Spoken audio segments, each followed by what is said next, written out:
안녕하세요. 오늘도 사연살롱을 찾아주셔서 감사합니다. 30대 기혼 여성입니다. 저는 얼마 전에 내 인생에서 가장 특별한 생일을 보냈어요.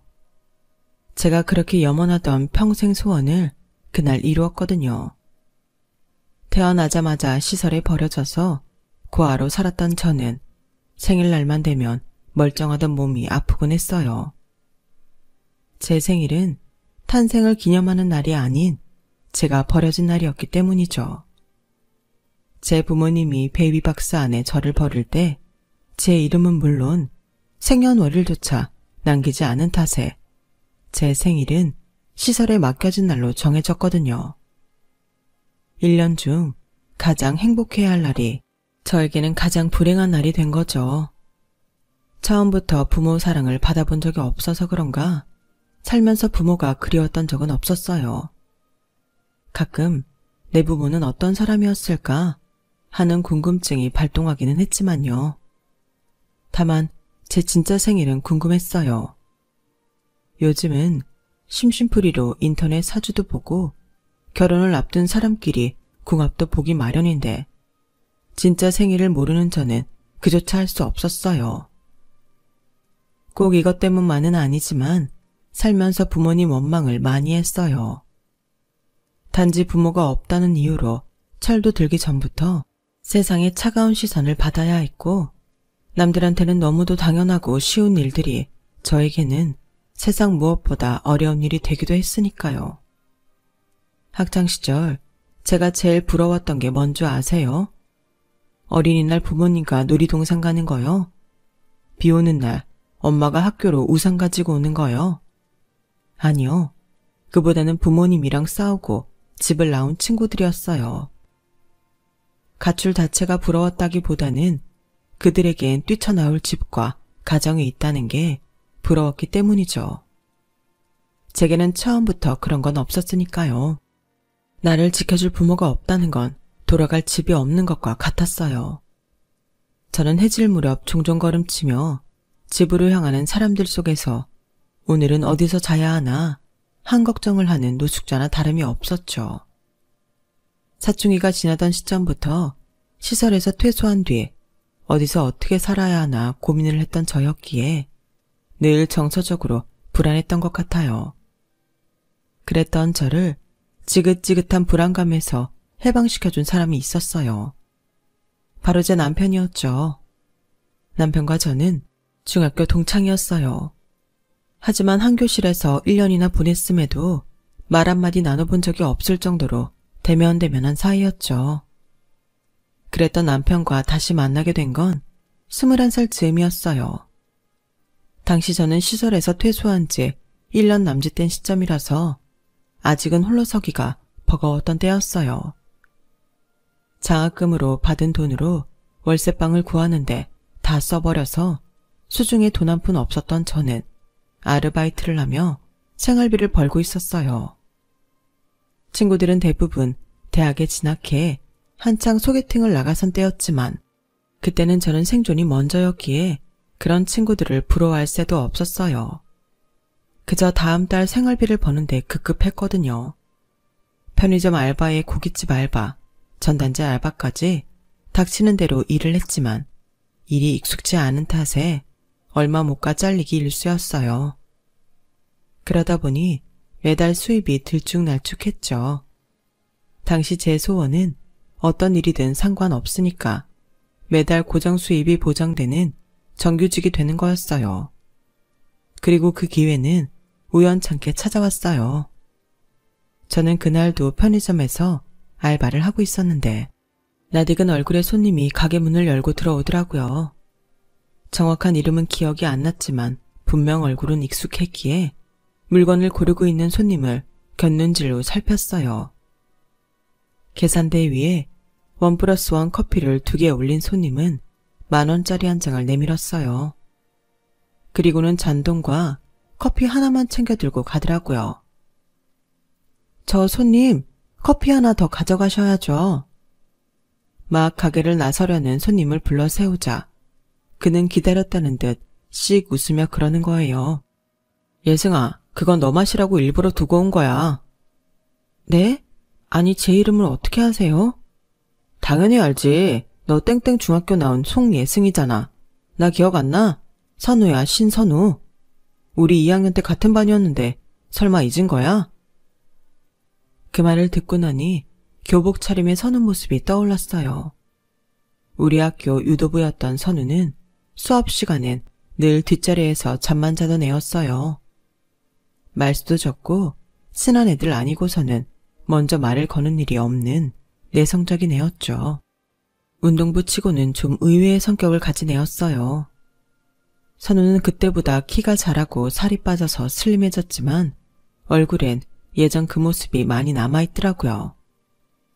나 이 근처 회사에서 군복무 중이야. 산업체 병역특례로 들어갔거든. 이 앞을 지나가다가 널 보긴 했는데 처음엔 긴가민가 했어. 오늘도 확인해 보려고 들어온 건데 계산대 앞에서 보니까 너인 게 확실하더라. 선우는 종달새처럼 조잘조잘 얘기를 이어갔어요. 과묵하던 앤 줄 알았는데 이렇게 말이 많은 줄은 그때 처음 알았어요. 그런데 이게 다 저한테 관심이 있어서 그랬던 거더라고요. 그날의 인연을 시작으로 선우는 자주 제가 일하는 편의점에 찾아왔는데 시시콜콜한 일상 얘기부터 왜 운동을 그만두게 되었는지까지 자신의 인생 전반에 대해 저에게 얘기해 주었어요. 그리고 그런 만남이 이어진 지 3개월쯤 뒤 제게 사귀자는 말을 하더라고요. 제 상황에 연애는 사치라고 생각했던 저는 거절을 했어요. 그런데도 선우는 포기하지 않고 거의 매일 저를 찾아왔죠. 그러다 하루는 제가 혹할 만한 제안을 해왔어요. 우리 회사에 직원을 뽑는데 너도 응시해보면 좋을 것 같아서 서류를 가져왔어. 편의점이나 고깃집에서 아르바이트 하는 것보다 월급도 높고 일도 그리 어렵지 않을 거야. 비록 잡무에 불과한 일이긴 해도 정규직이니까 생활에 안정도 될 거고. 선우야, 고맙긴 한데 나한테 왜 이렇게까지 잘해주니? 솔직히 부담스러워. 우리가 사귀는 사이도 아닌데. 내가 그랬잖아. 연애보다는 먹고 사는 게 먼저라고. 그래서 먹고 사는 거 해결되면 나 좀 봐줄까 해서 이러는 거야. 부담되면 나 좀 진지하게 봐줘. 그럼 되잖아. 그래도 싫다면 그땐 군말 없이 내가 포기할게. 선우는 운동을 하던 녀석이라 그런지 끈기 하나는 최고더라고요. 선우 덕분에 입사 원서를 낸 저는 운이 좋게도 합격을 했고 선우와 같은 회사에서 일하게 되었어요. 하는 일이라곤 영수증 모으는 것과 문서 복사나 심부름 등이 고작이었지만 그래도 언제 잘릴지 모른다는 불안감에서는 해방될 수 있었어요. 덕분에 내 미래에 대해 계획도 세우게 되었고 월급을 쪼개 적금도 들 수 있었죠. 그리고 또 하나 연애도 하게 되었어요. 바로 선우랑요. 선우랑 연애를 하는 동안 선우는 병역 기간이 끝났지만 회사에 남기로 했어요. 사측에서도 그러길 원했고 선우 역시 그러길 바랐거든요. 같은 회사에 다니면서 연애를 이어간 우리는 자연스레 결혼까지 이어지게 되었어요. 물론 그 과정은 쉽지 않았죠. 부모가 일찍 돌아가신 것도 아니고 부모 손에 버려져서 시설에서 자란 고아를 양팔 벌려 받아줄 시부모는 거의 없으니까요. 특히 저희 시아버지처럼 근본을 중요하게 생각하는 분한테 저는 며느리감으로 최악이었어요. 나 원참. 그러니까 나한테 근본도 모르는 애를 며느리로 받아들이라는 거냐? 하고 많은 여자 중에 왜 하필 저런 애야? 내가 널 남들보다 못 가르치기랬냐? 못 먹이기랬냐? 남들 하는 거 다 해줬는데 네가 뭐가 모자라서 저런 애랑 결혼을 해? 이봐요 아가씨. 그쪽 사정은 딱하지만 그렇다고 내 새끼 인생에 흠집 내면서까지 그쪽을 받아들일 수는 없어요. 그러니까 우리 애랑 인연은 여기까지다 생각하고 다른 사람 찾아가세요. 아버님, 그러지 마시고 저 좀 예쁘게 봐주세요. 제가 정말 열심히 노력할게요. 집안에 누 끼치지 않도록 말 한마디 행동거지 하나까지 아버님 가르침에 따라 배워나가겠습니다. 그러니 헤어지란 말씀만은 걷어주세요. 아니, 내가 그쪽 부모도 아닌데 뭘 가르칩니까? 그런 거는 그쪽 부모님 찾아서 가르쳐달라고 하세요. 난 더 할 말 없으니까 가봐요. 더 길게 얘기해봤자 서로 감정만 상하니까 이쯤에서 물러나라고요. 아버지, 정말 왜 이러세요? 아버지 아들이 뭐가 그렇게 잘났다고 예승이한테 이러시냐고요. 따지고 보면 저도 그렇게 환영받을 만한 신랑감 아니에요. 학벌이 있기래요. 직장이 번듯하기래요. 모아놓은 돈이 있기래요. 저 별거 없는 놈인 거 아버지도 잘 아시잖아요. 아버지가 입버릇처럼 하시던 말 기억 안 나세요? 네 형 반만큼만 해라. 네 형은 잘하는데 왜 넌 못하냐. 툭 하면 형이랑 저 비교하시면서 인간 취급도 안 해놓고 왜 며느리감 앞에선 대단한 아들인 것처럼 포장하시냐고요. 뭐가 어쩌고 저째? 이놈의 자식이 여자한테 홀리더니 눈에 애비도 안 보이냐? 이봐요 아가씨, 이게 다 그쪽 때문이야. 더는 내 집안에 분란 일으키지 말고 당장 나가라고. 처음 인사를 드리러 간 날 저는 아버님 손에 떠밀려 집에서 쫓겨났어요. 남편은 그 일로 아버님과 크게 다투곤 집을 나왔어요. 그리곤 제가 살고 있던 원룸으로 들어왔어요. 선우야, 네가 이렇게 집을 나오면 어떡해. 그럼 아버님이 더 나를 미워하실 거 아니야. 부모 자식 간에 사이까지 벌려놓은 여자를 며느리로 받아주시겠냐고. 그러니까 집에 들어가. 응? 날 생각해서라도 들어가라고. 싫어. 우리 아버지는 내가 집에 들어간다고 해서 이 결혼 허락해 주실 분이 아니야. 그리고 너마저 날 내쫓으면 난 갈 곳도 없어. 그래도 나보고 나가라고 할 거야? 갈 곳이 없다는 말이 가슴에 박혀서 결국 저는 선우를 받아들이고 말았어요. 그렇게 우리는 제 작은 원룸에서 동거를 시작하게 되었죠. 아버님 반대만 아니라면 우리 둘 사이에는 아무런 문제가 없었어요. 오히려 함께 지내니까 너무 좋더라고요. 늘 혼자였던 원룸이 선우의 채취와 온기로 가득 차서 더는 춥지도 아프지도 않았거든요. 함께 시장을 보고 휴일에 딱 붙어 앉아 TV를 보는 것도 소소한 행복 중 하나였어요. 그렇게 2년이 지나갈 무렵 아버님이 회사로 찾아오셨더라고요. 선우 형이 결혼을 한다며 결혼식에 참석하라고 하셨어요. 선우가 싫다고 하자 의외의 말을 덧붙이셨죠. 걔도 데리고 와라. 네 형이랑 형수한테 인사는 시켜야지. 2년이나 한 집에 살았으면 니들도 하루빨리 날 잡아. 식을 올려야 할 거 아니야. 언제까지 남사스럽게 그러고 살 거야?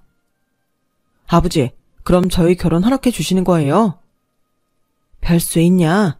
니들 멋대로 살림까지 차린 마당에 내가 반대해봐야 뭔 소용이 있겠어? 대신 결혼하거든 집에 들어와 살아라. 내 조건은 그거 하나다. 요즘 같은 시절에 시집살이를 하라고 하면 누가 좋아하겠어요. 하지만 저는 그게 싫지 않더라고요. 지금까지 늘 외톨이로 살아온 처지라서 가족들로 북적이는 집안 분위기가 너무 부러웠거든요. 그래서 흔쾌히 수락을 했어요. 오히려 걱정을 하는 건 선우였죠. 정말 우리 아버지 집에 들어가 살 거야? 네가 몰라서 그러는데 우리 아버지 함께 지내기 불편한 분이야.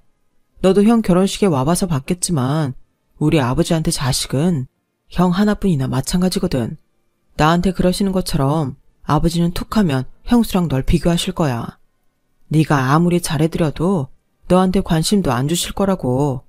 따로 살면 몰라도 매일 그걸 보고도 참고 살아야 하는데 그런데도 괜찮겠어? 비교든 차별이든 상관없어. 가족끼리 부대끼고 살아본 적 없는 나한테는 그것도 부러운 것 중 하나였으니까. 너무 걱정 마. 내가 잘할게.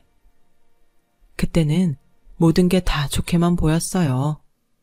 나한테도 드디어 가족이 생겼다는 사실에 당장 눈앞에서 벌어지지 않은 상황에 대해서 다 참고 넘길 수 있을 것만 같았거든요.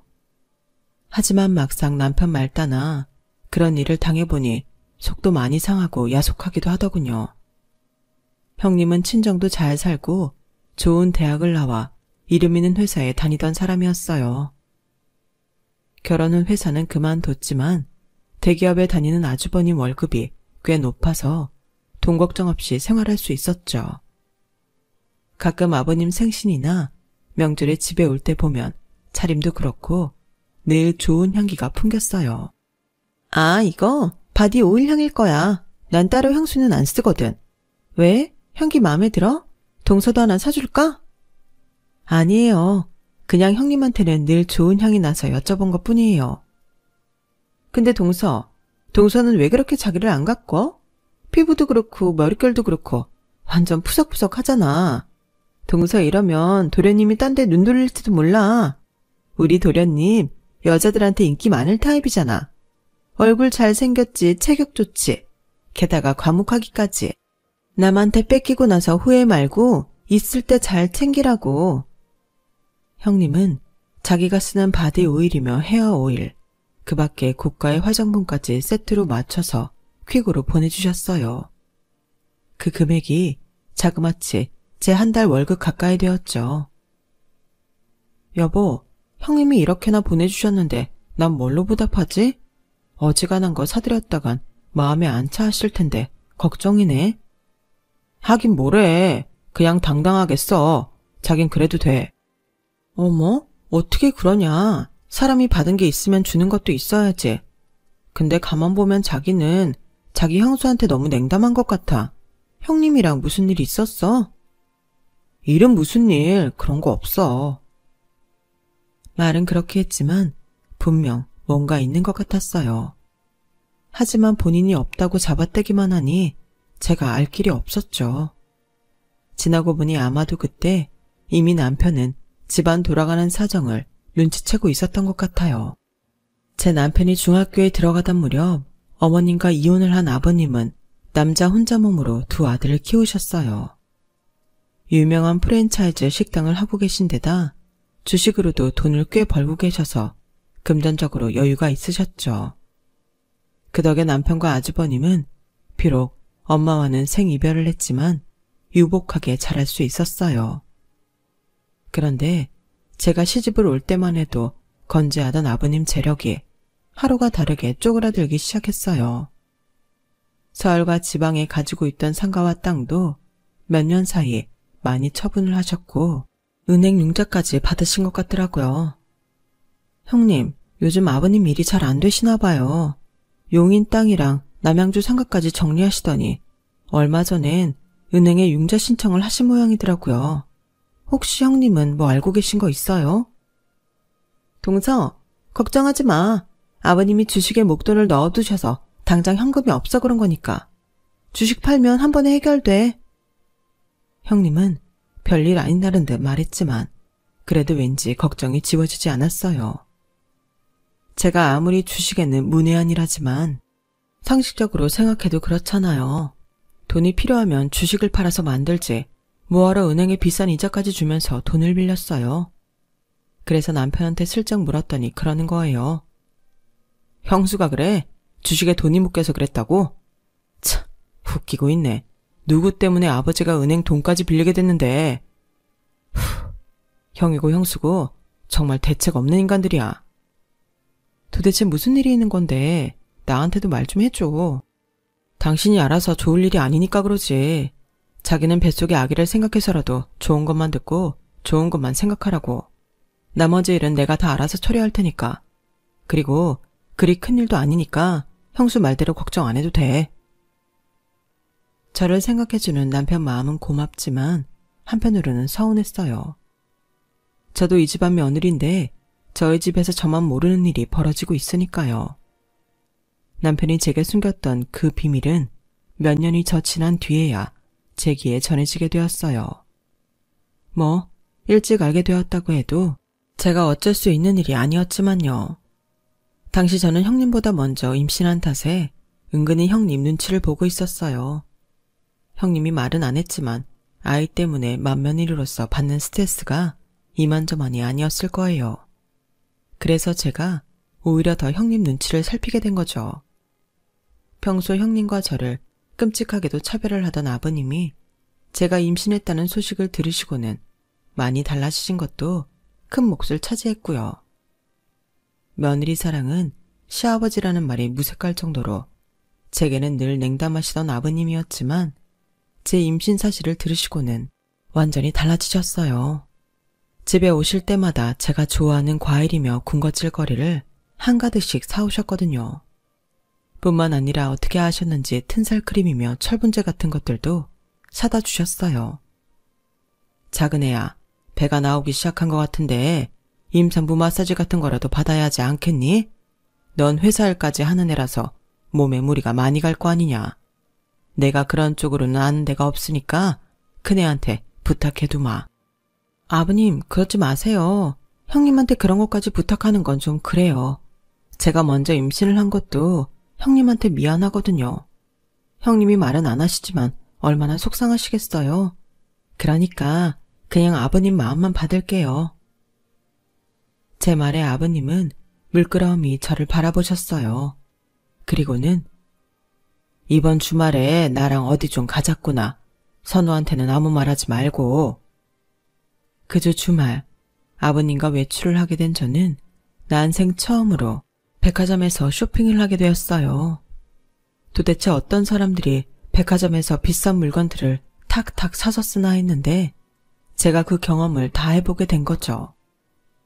아버님은 명품 브랜드에 들러 꽤 큰 다이아몬드가 박힌 반지를 사주셨어요. 아버님, 저 이거 필요 없어요. 저한테 너무 가분해요. 자말 말고 사줄 때 받아라. 너 결혼할 때 선우가 변변한 결혼 반지도 못 해준 거 다 안다. 나도 그땐 네가 곱게 보이지 않아서 신경도 안 썼고. 그러니까 그때 못 받은 거 지금 받는 거다 생각하고 받아. 아버님이 잰 손가락에 끼워주신 반지를 보는데 나도 모르게 눈물이 흘러내렸어요. 이제야 내가 아버님한테 며느리로 인정받는 것 같았거든요.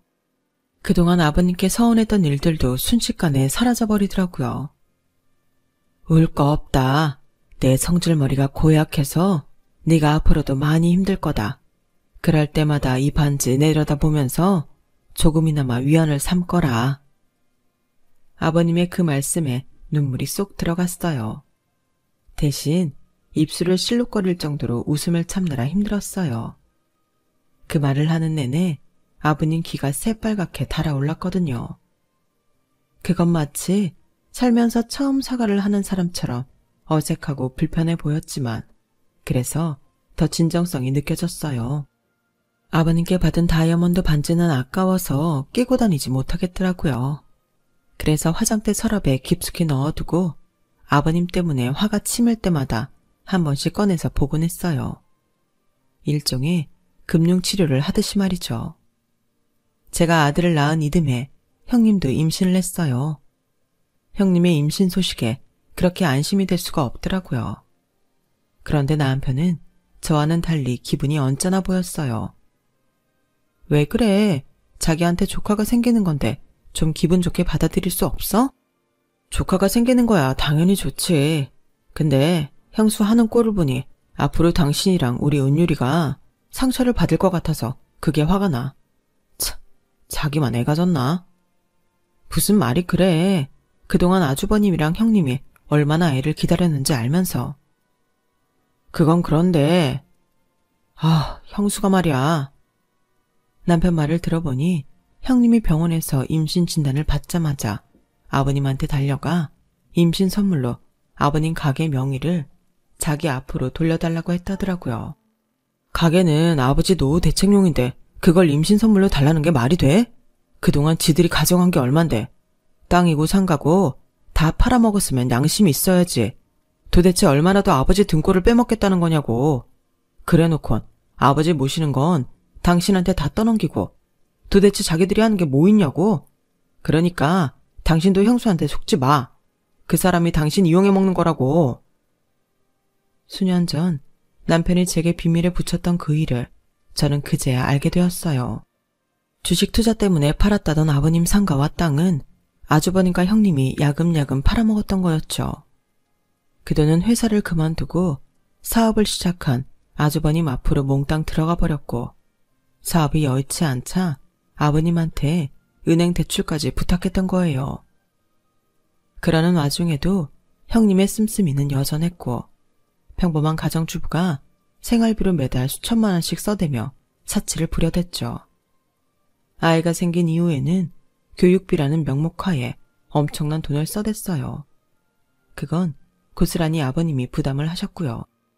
아주버님 내외가 벽장 속 곶감 빼먹듯 아버님 재산을 쏙쏙 빼먹은 탓에 결국 아버님 가게도 몇 년 뒤 팔아치우게 되었어요. 권리금으로 받은 돈도 아주버님 손으로 들어가 버렸고요. 이제 아버님 수중에 남은 건 집 하나뿐이었어요. 평생 일을 하며 바삐 사셨던 아버님은 그동안 악착같이 모은 재산도 큰아들 내외 때문에 다 날리고 평생 일터였던 가게까지 넘기게 되자 급속도로 늙어가셨어요. 늘 큰소리치고 떵떵거리며 사시던 아버님은 더 이상 자신이 아무 쓸모없는 인간이라고 느끼셨는지 어깨도 축 처지고 사람들도 만나길 꺼려하셨어요. 그렇게 늘 마당에 앉아 정원만 바라보시던 어느 날 급기야 정신줄을 놓으셨죠. 제 아들 은유리를 보고 자꾸 제 남편 이름을 부르시더라고요. 선우야, 아빠랑 야구하러 가자. 작년 어린이날에 사준 글러브 있지? 그거 가지고 와. 형은 학교에 가서 아직 안 온 거냐? 네 엄마는 어디 갔어? 평소와 다른 아버님의 행동에 제 아들은 울먹이며 제게 달려왔어요. 엄마, 할아버지가 이상해. 나보고 자꾸 선우래. 할아버지가 많이 아픈가 봐. 아들 손에 이끌려 정원으로 나가봤더니 아버님이 화단에 심어진 꽃들을 죄다 뽑아내고 계셨어요. 아버님, 왜 이러세요? 꽃은 왜 뽑으시는데요? 이러지 마시고 안으로 들어가세요. 이거 나요. 아줌마는 누군데 남의 집에 함부로 들어온 거예요? 선우야, 정우야, 이 여자 좀 쫓아내라. 저를 못 알아보시는 아버님 앞에서 저는 그만 주저앉고 말았어요. 제 전화를 받고 달려온 남편과 함께 아버님을 모시고 병원으로 갔어요. 그리고 그렇게 치매 진단을 받으셨죠. 중증 치매라서 병원에서도 원한다면 시설에 모실 수 있도록 조치를 취해주겠다고 하더군요. 병원에 가서도 아버님은 제 남편 얼굴도 못 알아보시고는 자꾸 선우랑 정우를 데려오라고 난동을 부리셨죠. 남편은 아버님 주먹에 맞으면서도 묵묵히 아버님이 벗어던진 신발을 신겨드렸죠. 그날 밤 남편의 호출에 아주버님이 집으로 오셨어요. 두 형제가 정원에서 한참 얘기를 나누었죠. 간혹 큰 소리가 나기도 했지만 얘기가 잘 끝났는지 밤 11시 무렵 아주버님이 집으로 돌아가셨어요. 아주버님과 얘기를 마친 남편은 제게 아버님을 시설에 보내드리자고 말했어요. 아주버님이 자기네는 절대 아버님을 못 모신다며 시설로 보내자고 했다더군요. 말이 시설이지 한마디로 아버님을 버리겠다는 거 아니야? 힘드니까 부모를 버리자고? 어떻게 자식들 입에서 그런 말이 나와? 그래서 당신도 그러자고 한 거야? 별 수 없잖아. 우리가 모시기엔 역부족이니까. 무엇보다 그렇게 되면 당신이 힘들어져. 날 위해서라고? 어이가 없네. 여보, 가족들한테 버려지는 게 어떤 건지 날 보고도 몰라? 그게 얼마나 가슴에 깊은 상처가 되는지 날 보고도 모르겠냐고. 알아. 하지만 안 그러면 당신이 너무 힘들어져. 나 회사 가고 나면 당신 혼자 우리 아버지를 보살펴야 한다고. 내 아버지도 소중하지만 나한테 너도 소중해. 그런 거라면 방법을 생각하면 되잖아. 정부에서 지원하는 홈케어 프로그램도 있고 정 안 되면 파트라도 간병인을 부르면 돼. 자기야, 아무리 우리가 힘들어도 아버님 이렇게 포기하면 안 돼. 부모를 버리는 자식이 어딨어? 아버님 시설로 보내고 나면 당신도 가슴 아플 거야. 죄책감 때문에 힘들 거라고. 그러니까 하는 데까지 해보자. 어? 제 설득에 남편도 더는 고집을 부리지 않았어요. 그렇게 저희 부부는 치매에 걸린 아버님을 모시고 살게 되었죠. 그런데 그 소식을 들은 형님이 전화에 대뜸 그러더라고요. 동서, 정말 자신 있어? 정신 멀쩡한 사람도 모시기 힘든데 하물며 치매 환자야? 혹시라도 내 도움 받으려는 거라면 기대하지 마. 난 못해. 난 비위도 약하고 체력도 안 돼서 간병 같은 건 무리라고. 그런데도 동서가 고집을 부린다면 좋아. 아버님 모셔. 대신 나한테는 피해주면 안 된다. 형님 입장도 이해가 안 가는 건 아니라서 그 말에 화가 나지는 않았어요. 그래서 묵묵히 아버님 간병 생활을 해나갔죠. 아버님은 간혹 제정신이 돌아올 때면 제 남편과 아주버님이 어렸을 적 얘기를 들려주시곤 했어요. 제가 몰랐던 남편의 과거라서 흥미진진하게 듣곤 했죠. 그러다 다시 정신이 나가면 저를 아줌마라고 부르셨어요. 제 뒤를 졸졸 따라다니시면서 저를 도와 잡초도 뽑고 정원 청소도 하고 이런저런 집안일도 도와주셨죠. 아이처럼 변해버린 아버님이 가끔은 귀엽기도 했어요. 하지만 늘 이렇게 멀쩡한 것만은 아니었어요. 잠깐 한눈판 사이에 집을 나가시기도 하고 집안을 엉망진창을 만들기도 하셨거든요. 그런 생활이 몇 년 지나자 저도 조금씩 지쳐가기 시작했어요. 그러던 어느 날이었죠. 아주버님과 형님이 집으로 찾아오셨더라고요. 재수씨, 그동안 많이 힘들었죠? 그러게, 진작에 아버지를 시설에 보냈으면 좋았잖아요. 이도 참, 오늘 그 말하러 온 거 아니잖아요. 동서, 아버님 모시느라 많이 피곤하지? 그래서 우리가 돈 써주려고 여행 상품권을 사왔어. 남해에 있는 고급 풀빌라인데 거기 가서 한 2, 3일 푹 쉬다 오라고. 그건 아버님 모시느라 스트레스도 많이 쌓였을 거 아니야. 이참에 풀고 와. 그동안은 나랑 이희가 아버님 모시고 있을게. 생각지도 못한 형님의 선물에 하마터면 눈물이 날 뻔했어요. 남편도 많이 놀랐는지 눈만 꿈뻑거리더라고요. 형님, 정말 이거 받아도 돼요?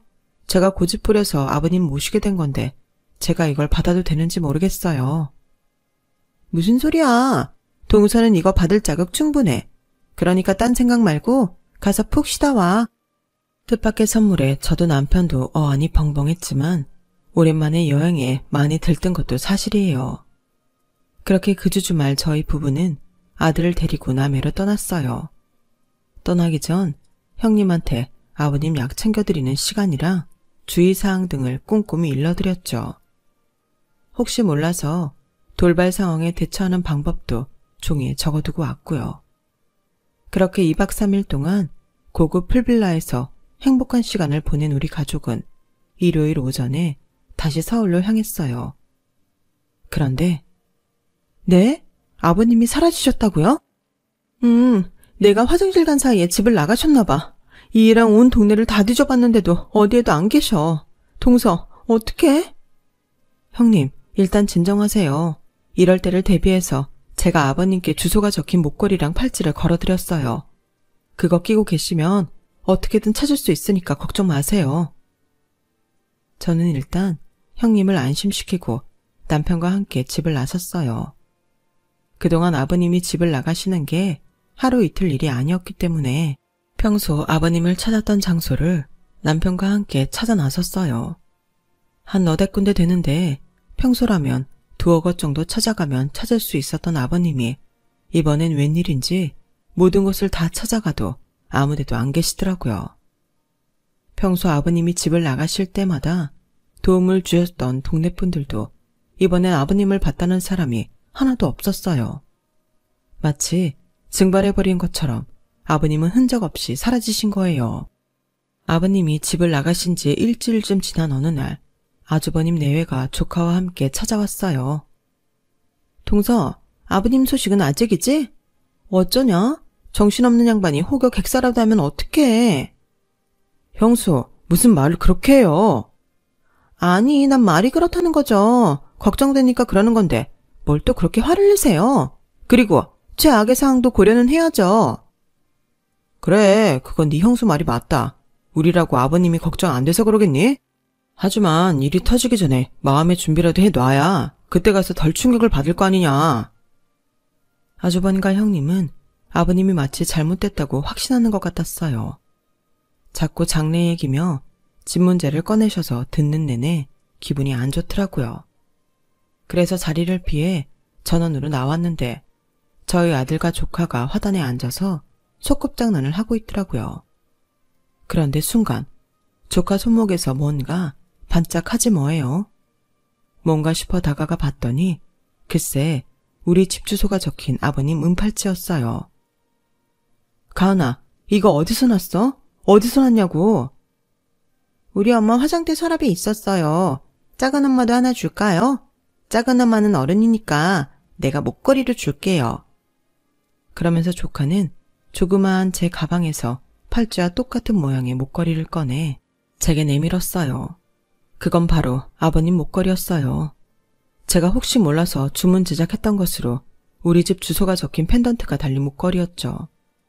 팔찌와 한 쌍으로 제작해서 아버님 손과 목에 걸어드렸던 건데 그게 형님한테 있다면 이건 분명 아버님의 가출에 형님이 관여됐다는 증거였어요.